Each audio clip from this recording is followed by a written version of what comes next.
I was standing behind a table of 200 champagne flutes in a borrowed black apron when the woman I used to belong to walked down the aisle to marry someone else, and the bond mark she put on my throat 3 years ago and swore no one would ever take from us went hot under my collar like it had been waiting the whole time to be in the same room as her again. I am Cleo Vance. I am 26 years old. I built a small catering company out of nothing, and a dead landlord's kitchen after she broke my heart. And I did not know, I swear to you, I did not know when I took the job, that the enormous society wedding my crew and I had been hired to feed was hers. Vera Kastell. Hi everyone! Thank you for staying with me. Subscribe so you don't miss the next episode. Stay close, stay connected. The cold alpha heir who had ended the only real thing I ever had 3 years ago, without an explanation I ever believed, and who is now standing at the top of a rose-covered aisle in front of 400 important people, waiting to bond herself to a woman named Delia Frost that her family had chosen for her like a merger, while the girl she had actually bonded, me, the caterer, the help, the one in the apron, stood at the back of the garden with 200 glasses and a mark on her throat that had never once faded. And here is the thing no one in that garden knew, the thing I had spent 3 years refusing to say out loud. A real bond does not fade because someone rich tells it to. Vera Kastell could marry whoever her mother put in front of her. She could say the vows and sign the papers and take the Frost name and the Frost fortune. But she had bonded me at 27 on the floor of my first tiny apartment and meant it all the way down. And the mark of it was on my skin, and the answer of it was on hers. And the second she stepped onto that aisle, and the wind carried my scent across 400 guests to the top of it, I watched the coldest alpha I have ever known go absolutely rigid at the altar and turn her head, slowly, away from the bride and toward the back of the garden, toward the girl behind the champagne, and press her thumb once to the steel watch on her wrist, the tell I found in another life, and not let go. I am going to tell you how I ended up catering the wedding of the alpha who broke me, and how she walked off her own altar in front of 400 people to claim the caterer in the apron.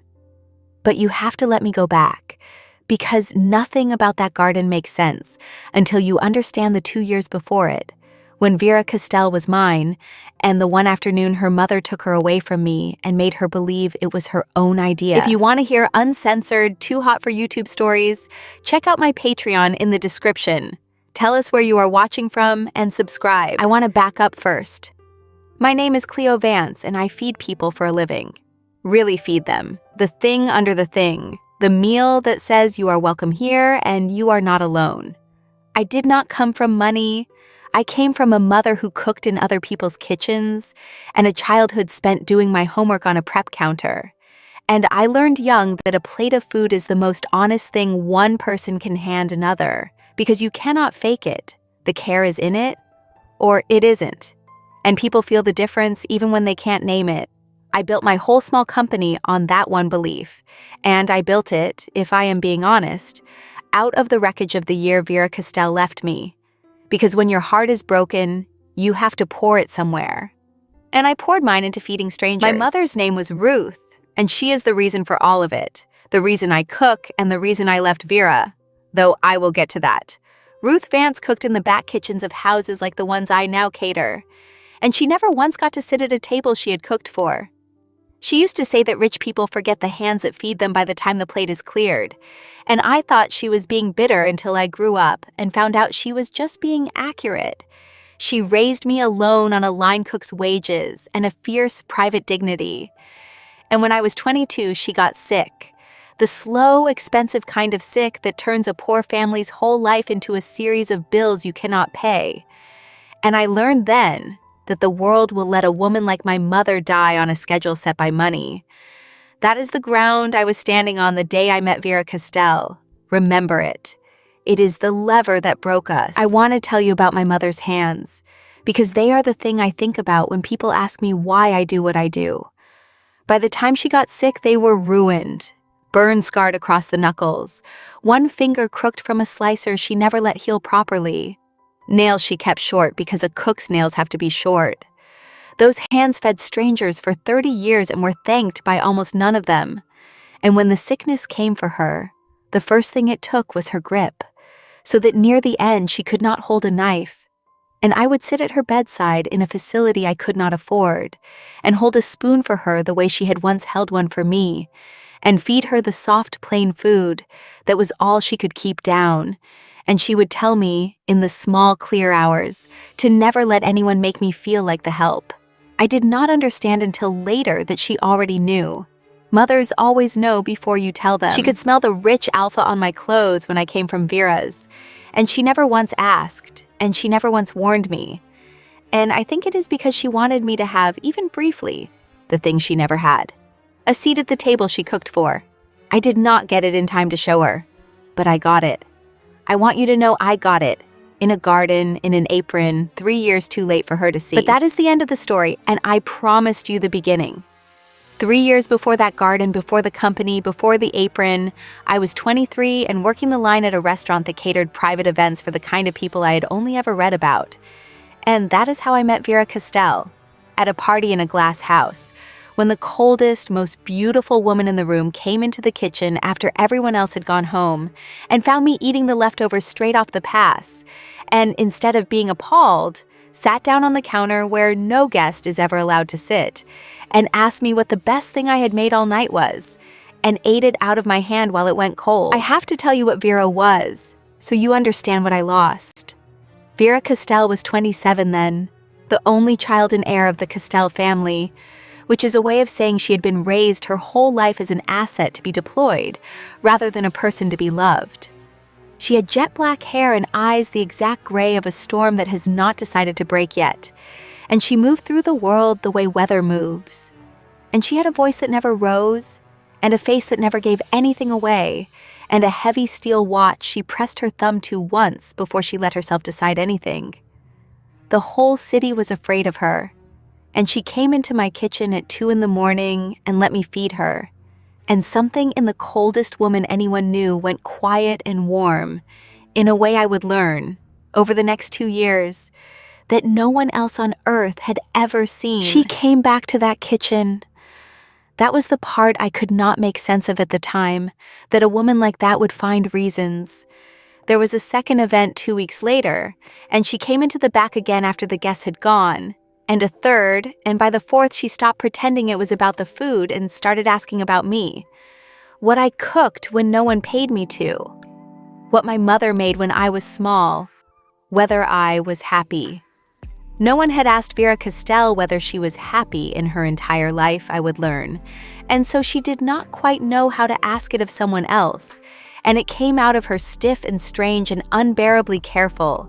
And I answered her honestly because I did not know yet that you were supposed to be afraid of her.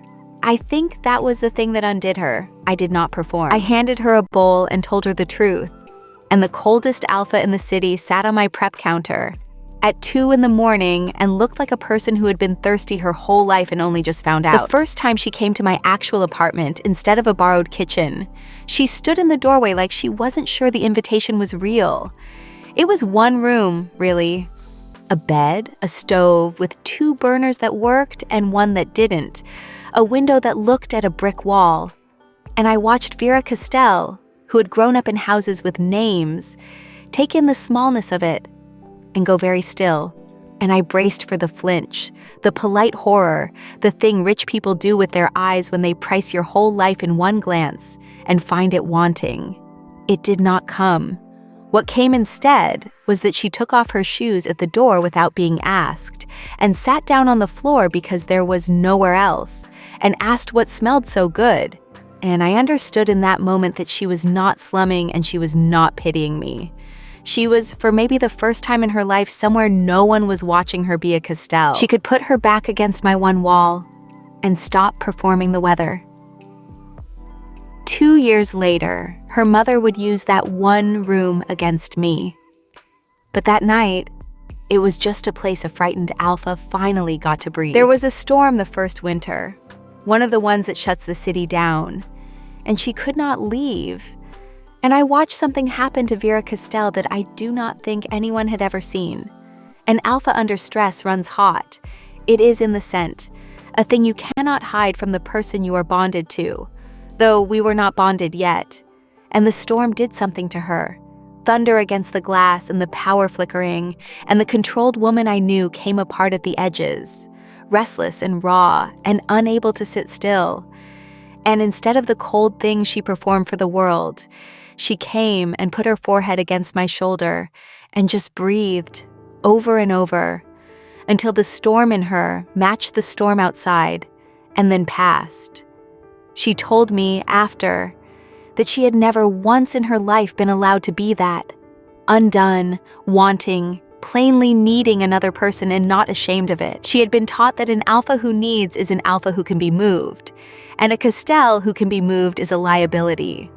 I held her through a blackout with the whole city dark outside my one window.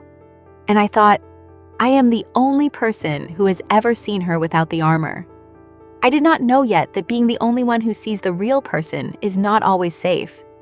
Sometimes it just makes you the exact thing her mother has to remove. I will not pretend it was slow or sensible, because it was not. It was 2 years of an Heir sneaking into a line cook's tiny apartment, 2 years of me making her the honest, simple food she had never once been given in a life of catered perfection. 2 years of watching the storm behind her eyes learn that it was allowed to break in front of me. She told me, on the floor of my apartment with takeout going cold between us, that she had spent her whole life being told that wanting a thing made you weak and losing it made you a fool, and that with me, she had stopped being afraid of both.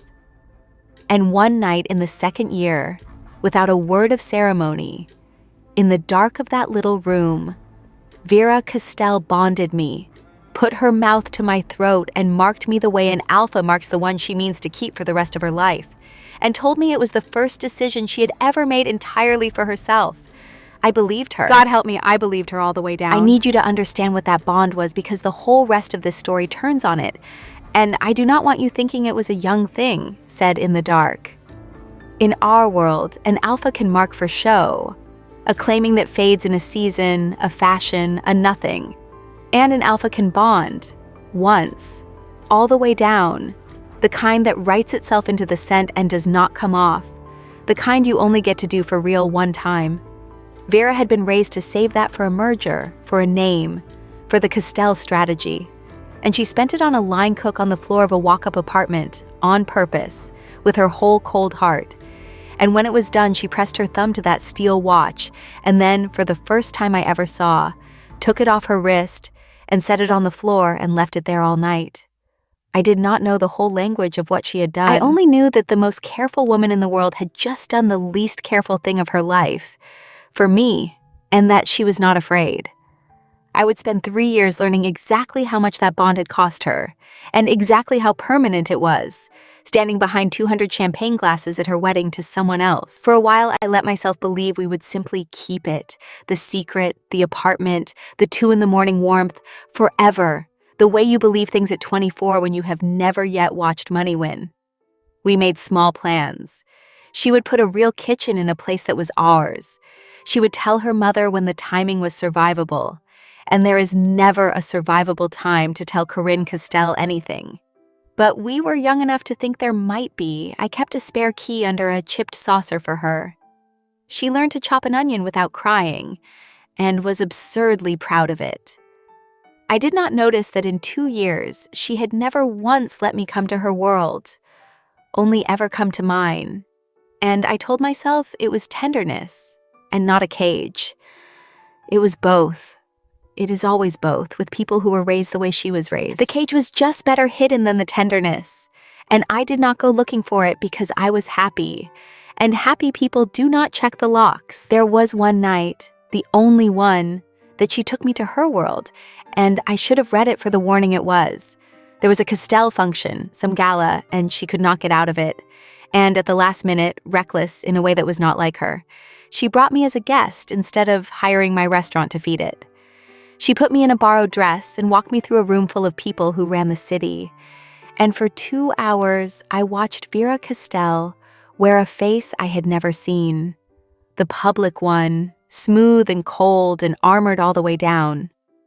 And I understood that the woman who ate eggs on my floor and the woman shaking hands in that room were the same person only when we were alone. And then her mother crossed the room. Vera Kastell looked at me for exactly 2 seconds, worked out precisely what I was to her daughter from nothing but the way Vera stood a half step closer to me than to anyone else, and smiled a smile that never touched her eyes and said, "How lovely," and moved on. Vera took my hand under the table and it was cold. We left early. In the car she was quiet, and I thought it was the crowd, and it was not the crowd. She had seen her mother do the arithmetic. She just did not tell me because she thought she could protect me from a woman who has never once lost. And no one ever protects you from Vera Kastell. Her mother found out, of course. Nothing happens in the Kastell family that Vera Kastell does not eventually own. And a bonded line cook was not in the plan she had spent 27 years building for her heir. And Vera Kastell did not rage, because women like her never rage. She calculated. She looked at the cheap little life her daughter had chosen, and she found the one lever that would move it. And the lever was me, my mother's medical bills, the loan I had taken to keep her care going, the whole fragile scaffolding of a poor family that a rich woman can collapse with a single phone call. And she made it very clear, not to Vera but to me, in a cold, quiet meeting I have never told anyone about, that my mother's care and my future and my mother's very name depended on my disappearing, and that a girl like me did not get to cost the Kastell heir her inheritance and expect the Kastells to keep paying for her dying mother's bed. I will tell you about that meeting because I have never said it out loud, and I think you should hear exactly how it is done. It was a Tuesday. A car came for me, not for Vera, for me, at the restaurant in the afternoon, and took me to an office that was all glass and gray light, and Vera Kastell did not offer me anything to drink, which is how you tell someone they are not a guest. She had a folder. She always has a folder. In it was my mother's name, my mother's diagnosis, the name of the facility, the exact amount of the loan, the date the next payment was due. She had bought the debt already. She told me so, gently, the way you'd tell a child a pet had gone to a farm. She said she was not a monster. She said she understood young love. She said that she was, in fact, going to keep paying for my mother's care, that Ruth Vance would want for nothing to the end, on one condition, which was that I make her daughter believe I had never wanted her, not leave. Anyone can leave. Make her believe it was a game to me. Because Vera would chase a girl who left, Corinne said, but Vera would never chase a girl who had laughed at her. She knew her daughter's one wound, and she handed it to me and asked me to press it. And she slid the folder an inch toward me, my dying mother's whole life in it, and waited. I did not decide in that office. That is the part I need you to understand, because I have watched people hear this story and think I gave in fast, and I did not give in at all in that room. I stood up, and I told Vera Kastell that I would not do it, that Vera was a grown woman who could make her own choice, that she could keep her folder. And Corinne did not argue. She just said, mild as anything, that she would be sorry to see my mother move to the kind of facility a defaulted loan lands a person in, and that she hoped Ruth was comfortable, and asked if I knew how much a private room cost by the week without the arrangement she was offering. And then she let me leave. She did not need to press. She had already shown me the drop. She trusted the fall to do the rest. And it did. I walked 40 blocks home instead of taking the train because I could not sit still. And by the time I reached my one room, I had done the math a mother's dying makes you do. The math where your own heart is the cheapest thing on the table. And I knew I was going to do it. And I hated her. And I hated that she was right about what I would choose. And I sat on my floor where Vera had eaten eggs, and I cried until it was light. So I did the thing that broke us both, and I did it to save my mother. And I never once got to tell Vera why. I left. I told her a cold, flat lie, that this had been fun, but I had never been serious. That an heir and a line cook was always going to be a phase, that I had somewhere better to be.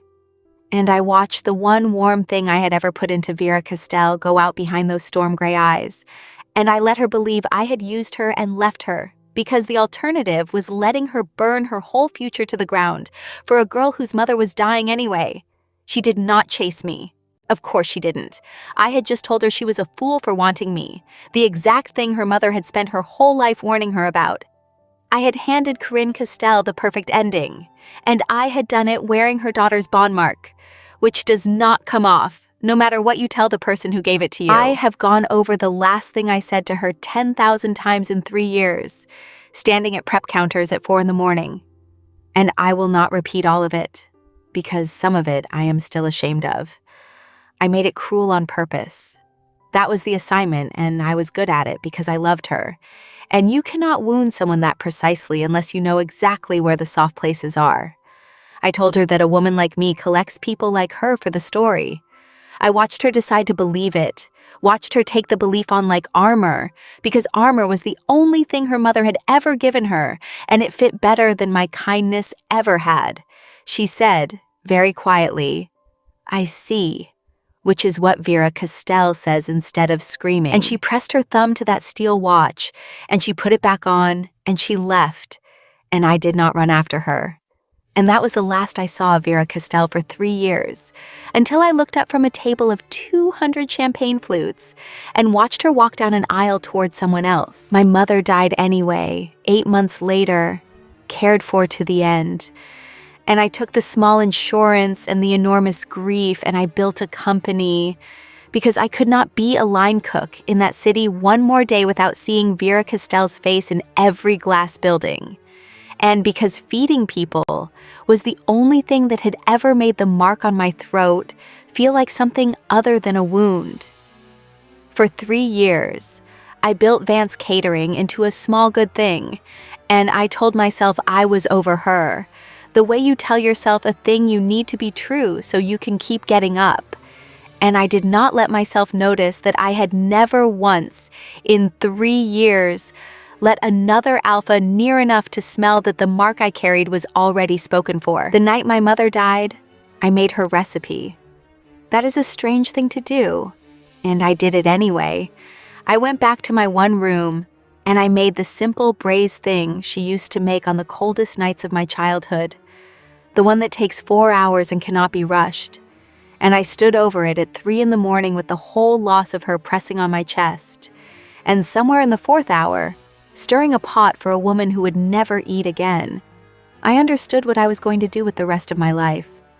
Vera Kastell had kept her word. My mother went out of the world in a warm room, comfortable. Her ruined hands held. The bill was paid. The bargain was honored. And I was free now in the worst way there is. Free of the lever, free of the reason, free of everyone I had ever belonged to, with a bond mark on my throat for a woman who thought I had laughed at her. So I took my mother's recipe and my mother's belief that a plate of food is the most honest thing one person can hand another, and I made it my whole life, because grief has to be poured somewhere, or it drowns you. And I poured mine into a company with my mother's stubborn dignity in every dish and my own broken heart underneath. Grief is a strange fuel, but it burns a long time. I hired my first employee with money I did not really have, a widower named Sal, who could break down a whole banquet's mise in an hour and never once asked me why the boss cried in the walk-in sometimes.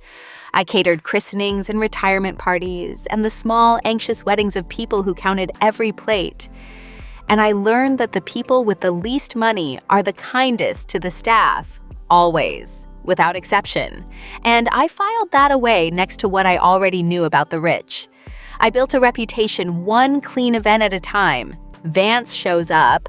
Vance feeds you like she means it. Vance never walks out on a booking. That last one mattered to me more than it should have, because a woman had walked out on me and I had walked out on a woman. And somewhere in my chest, I had decided that whatever else I was, I would be the one who stayed. I did not know I was building the exact trap that would carry me into that garden. I was just trying to be the opposite of the year that broke me. There was a night, maybe 2 years in, when I realized I had gone a whole day without thinking of her. And I want to be honest about how that felt, because it was not relief. It was grief of a second kind. I had catered a wedding that day, a small one, a real one, 2 beta girls who had saved for a year to feed 40 people in a rented hall. and it had gone beautifully, and I had driven home tired and satisfied, and it was only brushing my teeth that I caught myself and thought, I did not think of Vera today. And instead of being glad, I sat on the edge of my bed and touched the mark on my throat and felt like I was letting her die too, the way my mother had died. One more person I was failing to keep. That is the thing no one tells you about a real bond.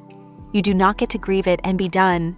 It does not fade on your schedule any more than it faded on Corinne's. It just sits there, patient, spoken for, waiting. I know now, for a change in the wind. I should tell you about my crew, because they are the family grief built me when the other one was taken. Sal came first, the widower who never asks questions, and then a girl named Priya who runs my glassware and my books and has a memory like a trap, and then a rotating handful of line cooks and servers who work weddings with me and drift on to other things, the way kitchen people do. We are not a company so much as a small, stubborn tribe of people who decided that feeding strangers well was a thing worth doing right. And somewhere in 3 years, they became the people I would burn a booking for, though I never had, because Vance does not walk out on a booking. They knew a version of my story, the poor girl, the dead mother, the company built on grief, but none of them knew about Vera, because I never said her name out loud in 3 years, not once, not to anyone. She was the one room in my whole life I kept locked. And so when I read the name Kastell off that clipboard and my crew saw my face change, they did not know why. They only knew that their boss had gone somewhere far and cold. And they closed ranks around me without being asked and did the work. And that is what a real family does when they cannot follow you into the dark. They just keep the fire going until you come back. And then my company got the biggest booking of its life, brokered through a planner who dealt only in initials and discretion, a 400-guest garden wedding for a family too important to name until we signed. And I signed, because that booking could take Vance Catering from a small good thing to a real one. And I did not find out whose wedding it was until my crew and I pulled up the service drive of an estate I had never seen, and I read the name on the planner's clipboard, Kastell Frost. And the ground went out from under 3 years of my life, because there was only one Kastell heir, and she was not the one getting a wedding gift. She was the one at the altar. I want to be honest about the minute I read that name, because it was not clean. The first thing was not heartbreak. The first thing was my body. The mark on my throat came alive the way a bad tooth wakes up, a deep hot pull toward the top of that drive. And I stood there with a clipboard in my hand and understood in my skin, before my mind caught up, that she was near. 3 years of telling myself I was over her, and my own bond called me a liar in 1 second in a service drive. Then came the math, cold on top of it. 400 guests, the biggest check my company had ever been written. 8 people behind me unloading a truck who were counting on the day. And then, last, under all of it, the small, unforgivable thing I have already confessed to you, that I wanted to see her, that some part of me had been waiting 3 years for the wind to carry her back. And here was the wind, dressed up as the worst booking of my life. I could have walked. I want you to know I stood in that service drive with my crew unloading 200 glasses behind me, and seriously considered getting back in the van and driving away and eating the loss and the shame. But I had 8 people on my crew who needed the day's wages, and I had a company built on the promise that Vance Catering does not walk out on a booking. And I had, buried under 3 years of grief and pride, a small, terrible curiosity I am not proud of, to see her. To see Vera Kastell one time before she belonged to someone the world had decided was more suitable than a line cook with a dying mother. So I put on the borrowed black apron that makes the help invisible, and I tied my hair back, and I walked into the garden where the alpha who bonded me was about to marry another woman. And I started setting out champagne. The estate was the kind of beautiful that is designed to make you feel small, and it worked. Acres of clipped green running down to a lake, a rose arbor built for the day, and probably torn down the week after. 400 white chairs in rows so straight they looked drawn with a ruler. My crew set up in the service tent behind a hedge, invisible from the lawn, the way we are meant to be. And I worked with my hands because my hands are the only part of me that never panics. I plated. I counted flutes. I tasted the sauces and corrected one and did not let myself think. And I said, "I'm working," which is what I say instead of no. And he let me have it.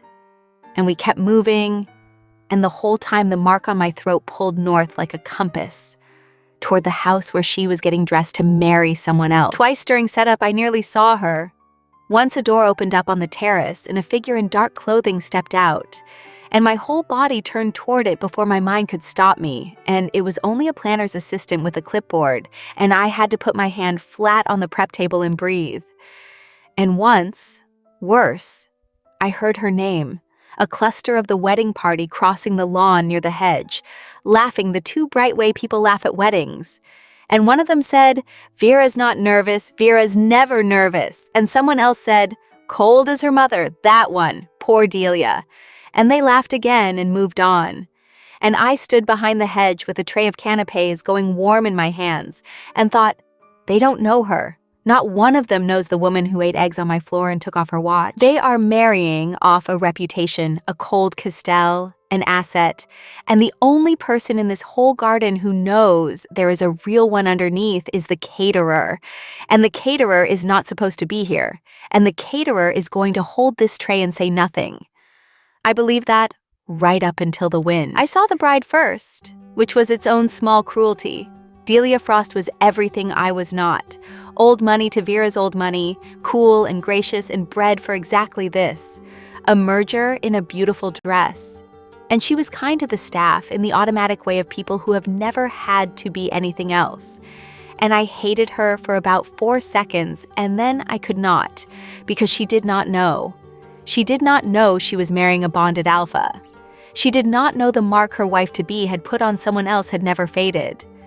She was a decent woman being handed a cold marriage by 2 families, and she was, in her own way, as owned by this day as I had been by that cold meeting 3 years ago. She came into the service tent herself, Delia did, an hour before the ceremony, which brides never do, to thank the crew, to thank us, the caterers, because someone had raised her to believe that was correct, and it was, and it made it worse.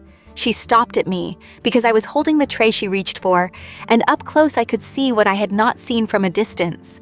She was not radiant. She was composed.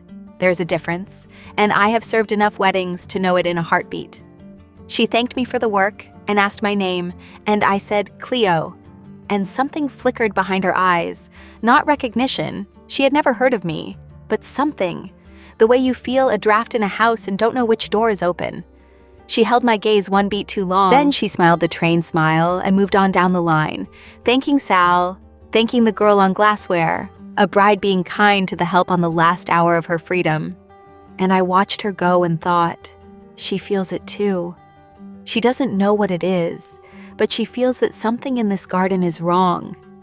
I would find out at the altar how right I was, and how brave she was underneath all that breeding. There was a moment, right before the guests were seated, when I got very calm.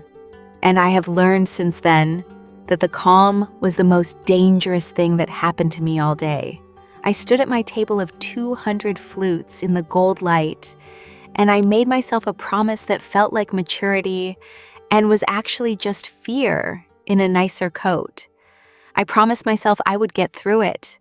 Hold the tray, hold the face, pour the champagne, take the check, drive home, and never tell a living soul that I had once been bonded by the bride's alpha on the floor of a walk-up apartment. It was a good plan. It was the proud plan, the sensible plan, the plan my mother's whole generation of women in back kitchens would have called the only plan. And I want you to notice that it was a plan to disappear, a plan 3 years later to let Vera Kastell's arrangement hold, to be invisible one more time for the comfort of people who would never know my name. I did not see it that way then.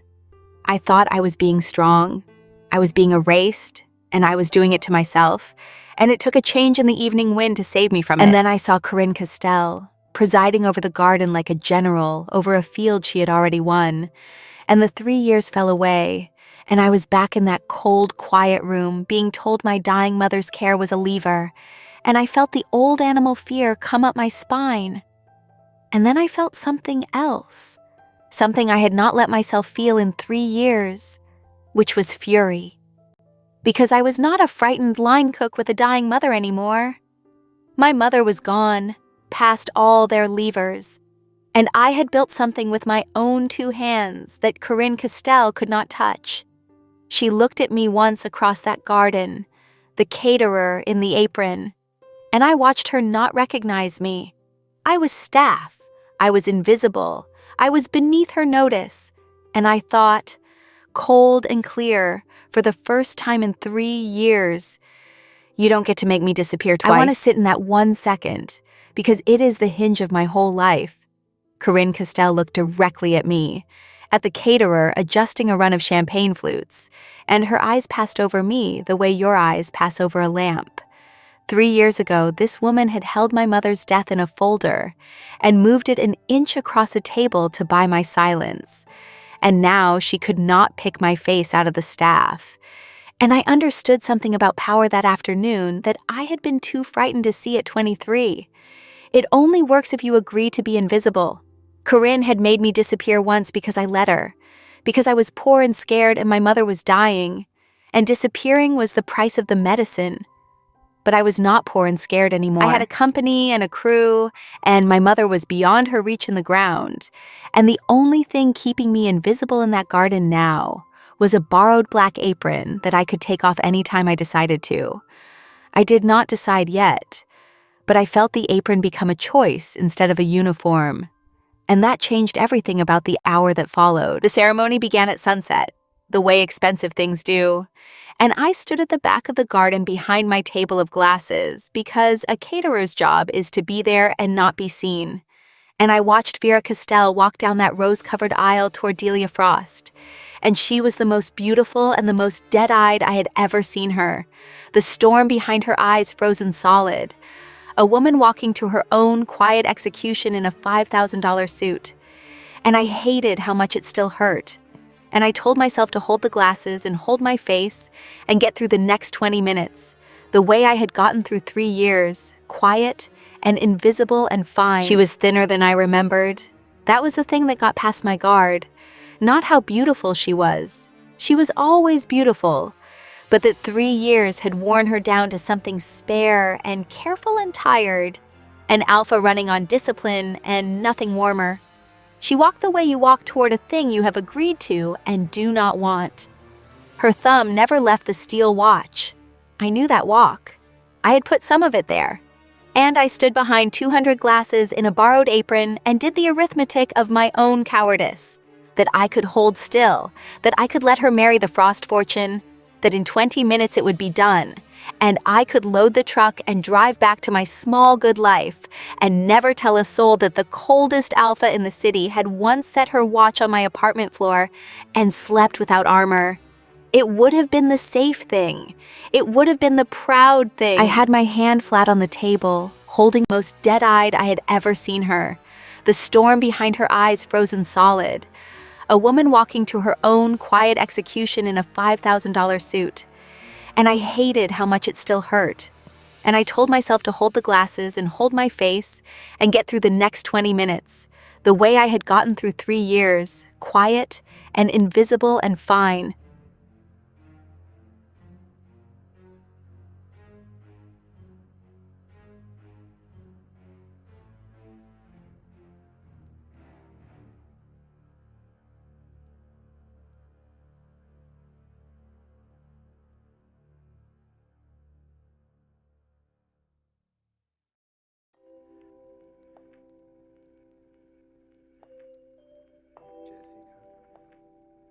She was thinner than I remembered. That was the thing that got past my guard. Not how beautiful she was. She was always beautiful. But that 3 years... I had my hand flat on the table, holding myself still, holding the tray, holding 3 years of quiet. And then the evening wind changed.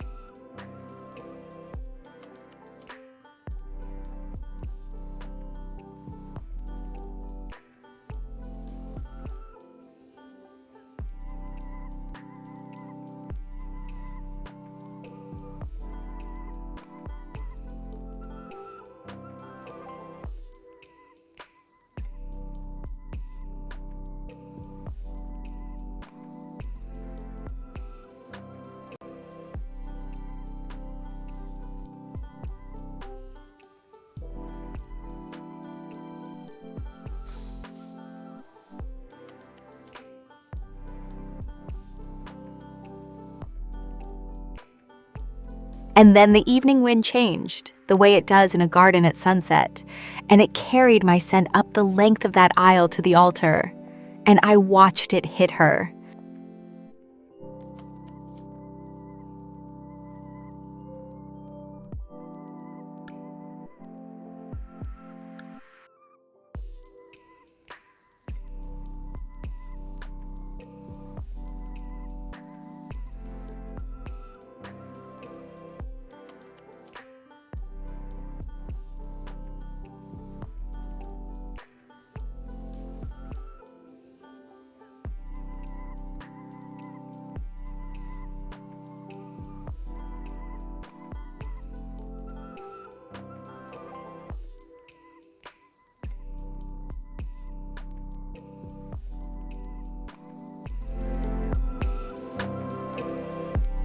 Vera Kastell stopped 3 feet from the woman she was about to marry.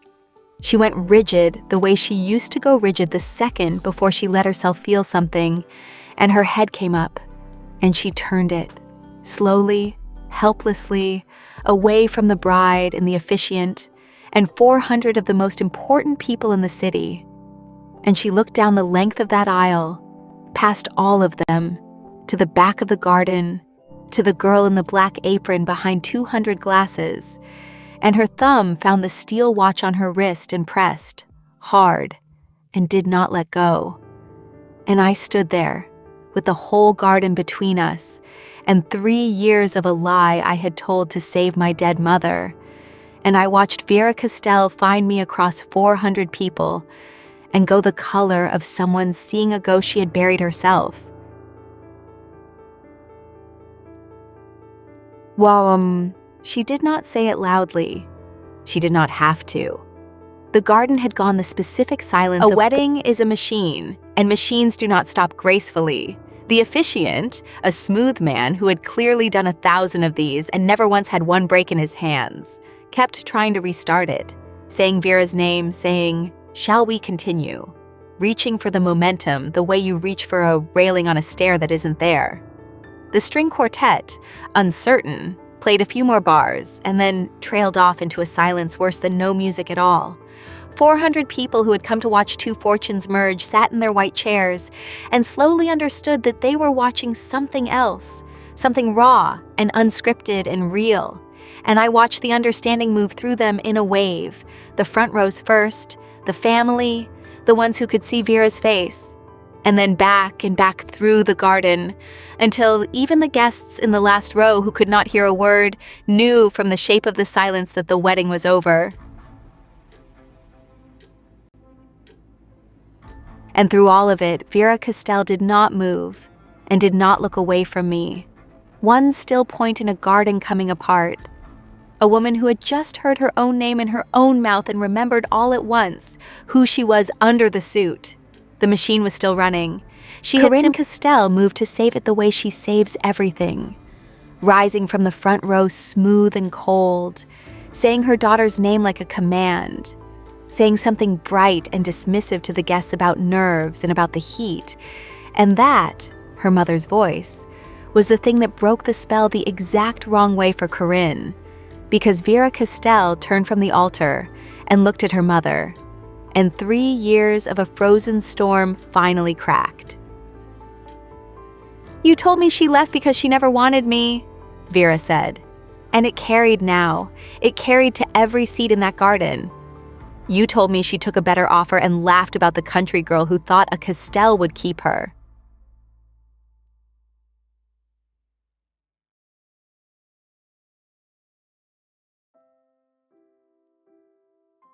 And Corinne did not flinch, because she never flinches.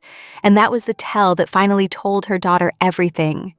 A mother hearing a monstrous accusation flinches. A mother who is guilty of exactly that accusation goes smooth. I watched Vera watch her mother not deny it, and I watched the last of the ice go out from behind the storm-gray eyes. And I did the thing I had come 3 years and one impossible wedding to be able to do. I set down the tray. I untied the borrowed apron that makes the help invisible, and I walked out from behind the table of glasses into the aisle, into the sunset, into the sightline of 400 people who were never supposed to see me. And I said, clear enough to carry, the truth I had swallowed to save a dying woman. "She's lying, Vera. I didn't take a better offer." I heard my own voice carry across 400 people, and I did not recognize it because it was not the voice of the girl who disappeared. Somewhere in 3 years of prep counters and payroll and grief, I had become a woman who could stand in an aisle in her shirt sleeves and tell the truth to a garden full of people who owned everything. And I only found out I had become her in the second I did it. The apron was in my hand. The whole garden had turned in their white chairs to look at the caterer, who was suddenly a person. And I found, standing there exposed in the last of the sunset, that I was not afraid. That the thing I had been most afraid of my whole life was not the rich people staring. It was living one more year with the lie sitting on my chest. And I had just set it down next to the tray. And I could breathe for the first time since a Tuesday in a glass office 3 years before. The garden did not make a sound. Delia Frost, the bride, the decent woman being handed a cold marriage, looked from Vera to me and back. And then I have thought about Delia Frost more than almost anyone in that garden. Because she had the most to lose, and she lost it on purpose, gracefully, in front of 400 people, rather than hold a woman to a bond that was never hers. She could have wept. She could have made a scene, and every person there would have taken her side, because I was the help and she was the bride, and the story writes itself. Instead, she took off her own veil and handed her fiancé back to a caterer, and then, this is the part I will never forget, she turned to the 400 staring guests, her chin level, and said, in a clear, carrying voice, "There won't be a wedding today, please, everyone." And she looked at me when she said it, one small private mercy inside a public ruin, giving me back my name as a professional in the same breath she gave up her marriage. Old money She spent all of it that afternoon, being gracious about something that actually mattered.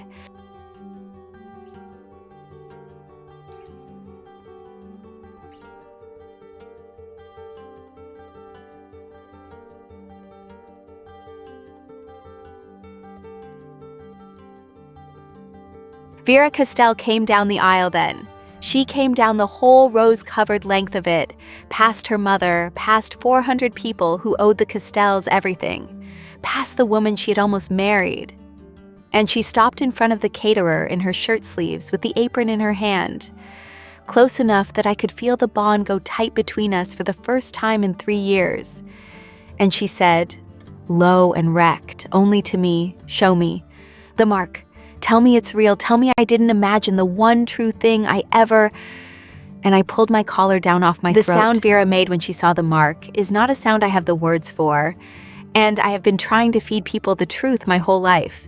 So understand that when I say I have no words, it is because there are none. It was the sound of 3 years of grief, finding out it had been grieving a lie.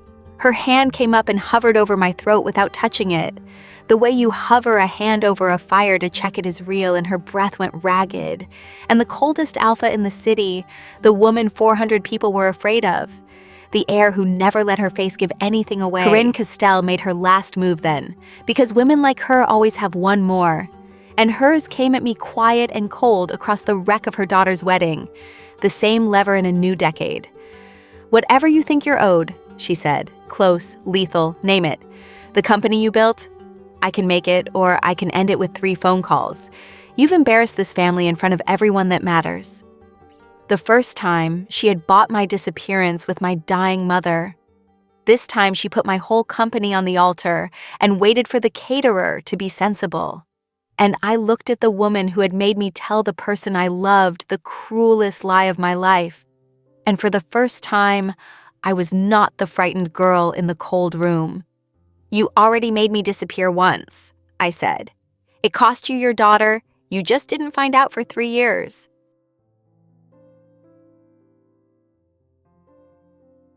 There's nothing left of mine you can take. And here is the part Vera Kastell did not plan for, because people like her never plan for it. The garden was listening. 400 people who owed the Kastells everything had just heard, in the woman's own daughter's voice, And then in mine, exactly how the Kastell family does its business. A folder, a dying mother, a debt, a girl told to press her lover's wound for the price of medicine. You cannot make 400 witnesses disappear. Corinne looked around at them, at the faces of everyone who mattered, and I watched her do the one piece of arithmetic she is truly excellent at. And I watched her understand that she had lost, not to me, not to Vera, but to daylight. Her threats only ever worked in cold, private rooms.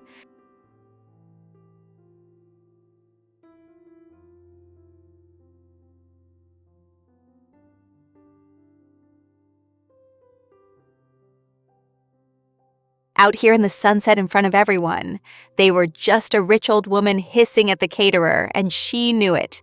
And Vera Kastell put her hand over the bond mark on my throat, in front of 400 people and her mother and the bride she did not marry.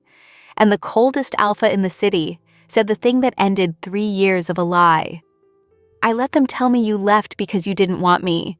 I built a whole frozen life on it. She pressed her forehead to mine, her thumb finally off the watch, her hands just hands. Come home. Not the country girl who thought she wasn't good enough for a Kastell, the woman who built something and fed my whole wedding and told the truth in front of everyone.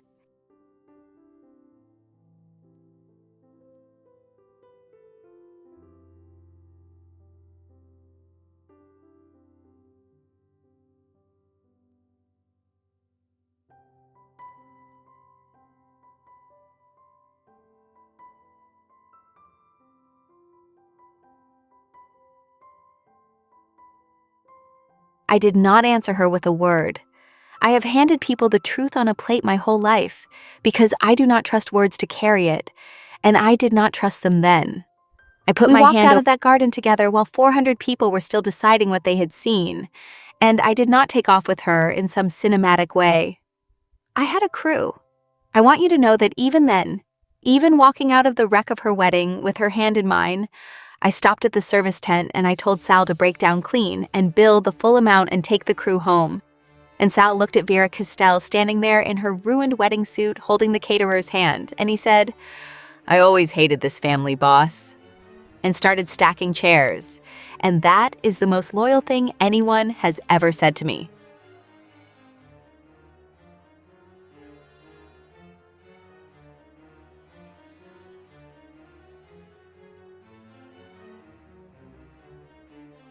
We drove away in my catering van.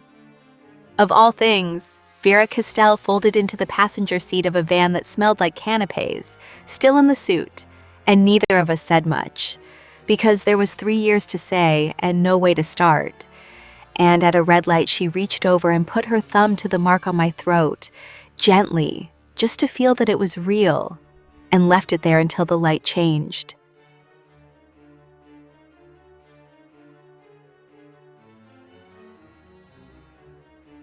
We did not walk out of that garden into a clean, happy ending, because real lives don't fold up that neatly, and Corinne Kastell does not lose gracefully, and there was a scandal that ran through the whole city, and a family that spent the next year deciding whether it could survive its heir walking off an altar for the caterer. But I want to give you the true end of it anyway, the one I earned standing behind 200 glasses in a borrowed apron. Vera Kastell walked away from her mother's fortune and half her mother's world, and she was, for the first time in her life, free and poorer and nobody's asset. And it turned out the thing the coldest alpha in the city had wanted, at 2 a.m. on the floor of a tiny apartment, was never the fortune at all.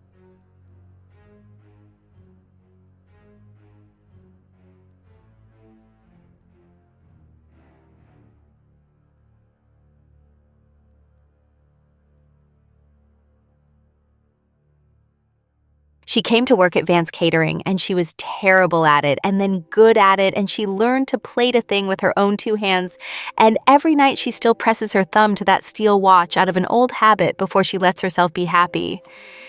And then she takes it off and sets it down and lets herself.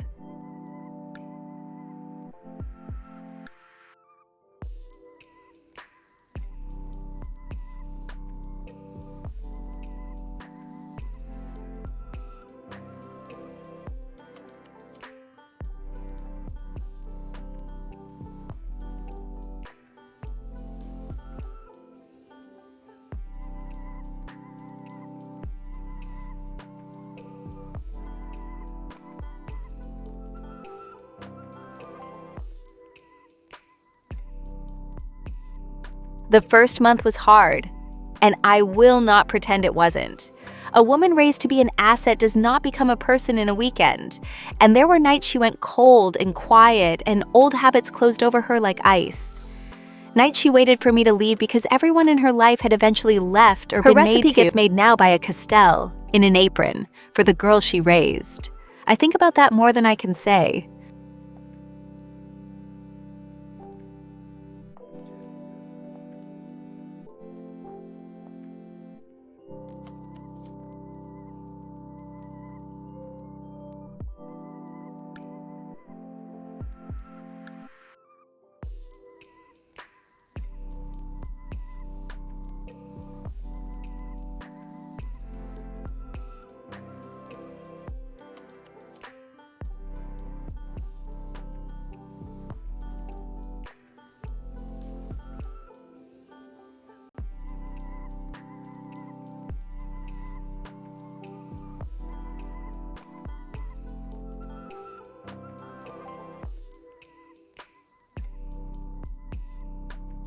The first booking after the scandal was a test, and I knew it. The whole city had heard some version of what happened in that garden. The caterer who ruined the Kastell wedding, the help who stole the heir, take your pick of how they told it.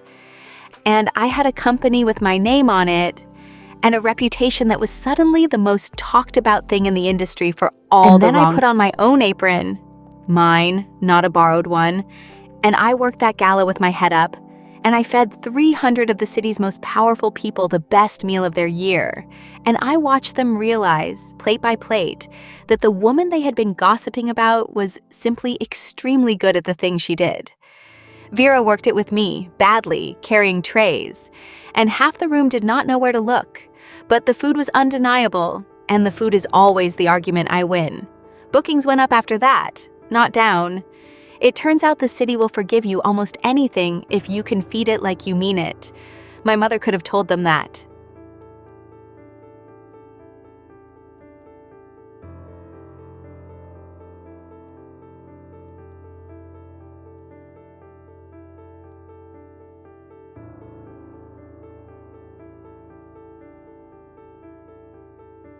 The city talked for a season, and then it found something else. The way cities do.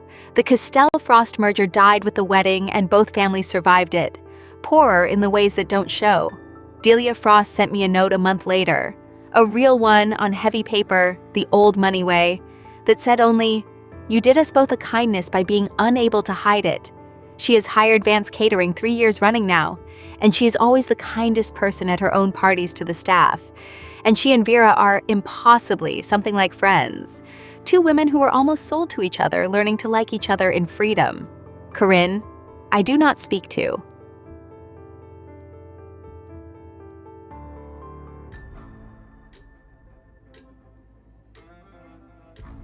She has never apologized, and never will, because her kind cannot.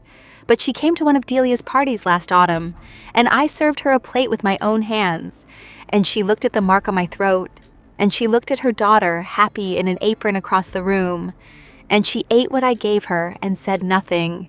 And that, a Kastell eating out of the hand of the girl she tried to erase, is the closest to justice I am ever going to get. And I have decided it is enough. I have thought a great deal, since that garden, about what it means to be the help. Because I was the help my whole life, and my mother was the help her whole life, and I used to think it was a thing that was done to us. And it is, partly. But I learned something behind that table of 200 glasses that I wish my mother had lived to hear me say. They need you invisible far more than you need to be seen. The whole machine of a place like the Kastell family runs on the agreement that the people who feed them and clean for them and carry their trays are furniture, our weather, our hands without faces. And the second one of those hands takes off the apron and says a true thing in a clear voice, the whole machine seizes, because it was never built to survive being witnessed by the people it steps on. I was not powerful in that garden. I had no money and no